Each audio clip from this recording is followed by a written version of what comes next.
Mr. Craig, are you aware of Mr. Kurtz's actions? No, sir. I was not in the seat at the time. And Mr. Craig, so Mr. Neely also wrote that, quote, Governor Snyder's account of the events leading to this water crisis are completely wrong, end of quote. Why would Governor Snyder try to blame the city council for this decision when it was his own appointee who made it, and you have a city council that has no authority? There's something wrong with that. That's why I interjected here, because I want the truth, the whole truth, and nothing but the truth. Now, let me ask you, I'm not finished. Do you have any reason to believe that Mr. Neely is not telling the truth? I have no reason to believe. Now, Mr. Neely's letter is supported by statements from Flint's former mayor, Dane Walling. On January 22nd, 2016, he stated, and I quote, after City Council and I expressed support for a new water supply from Lake Huron, the emergency manager, Edward Kurtz, went behind closed doors with the Department of Environmental Quality and decided to use the Flint River as an interim source, made the budget changes, and put that in place, end of quote. Were you aware of Mayor Walling's statement?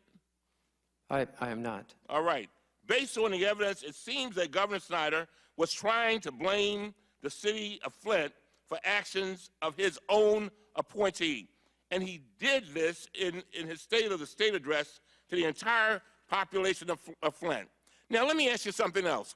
Are the people paying right now in Flint for water they cannot wash in and cannot use and cannot drink? Are they paying water bills? And is it a part of the recovery? You said you want to make them whole.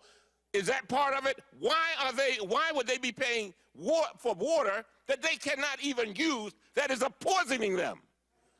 That's not American. As Mr. Chairman said, this is not a third world country. Are they paying those bills? Are you going to relieve them of that? Everyone deserves safe drinking water, and that's the expectation. And yesterday, the governor introduced a supplemental for $30 million to help with that issue.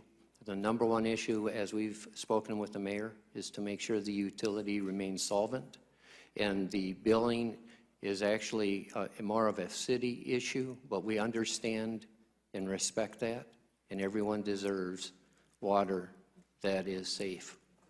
Mr. Chairman, as I close, these are people who are struggling. They're struggling. They've come over here, all the way here from Flint. I don't know how they got here. I guess on a bus. But the fact that they're here. But you know what, Mr. Craig and Mr. Chairman, they're also Americans. They're also Americans, just like you and just like your children. And I don't, and I want to be real clear. And the chairman will bear me out on this. I have said, I don't care whether it's EPA, whether it's local, whether it's state. I want everybody who is responsible for this fiasco to be held accountable. I'm not protecting anybody because that's not our job. We are the last line of defense. And if we don't do it, nobody's going to do it. I yield back.